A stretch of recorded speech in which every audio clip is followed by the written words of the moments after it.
Matric arts group के सालाना इम्तिहानात ने लड़कियों ने एक बार फिर मैदान मार दिया। पहली पोजीशन एमन बलोच ने, दूसरी अलीशा और तीसरी हिना जावेद ने हासिल की, लेकिन कोई लड़का इन लड़कियों का मुकाबला नहीं कर सका। तालिबात को मेहनत का सिरा इस तरह मिला कि अब्दुल सत्तार ईदी ट्रॉफी पोजीशन के साथ साथ हजारों रुपए के चेक भी मिल गए।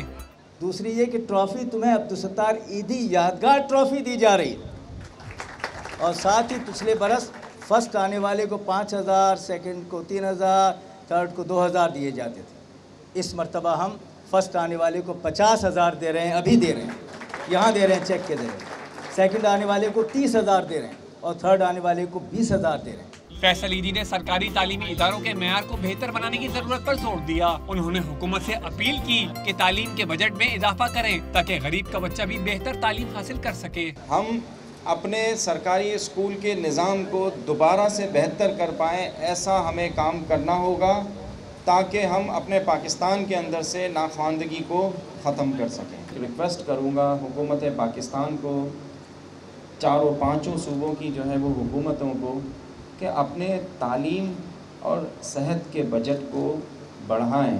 इम्तिहानात में 16,455 उम्मीदवार रजिस्टर हुए थे, जिनमें 16,344 उम्मीदवारों ने हिस्सा लिया।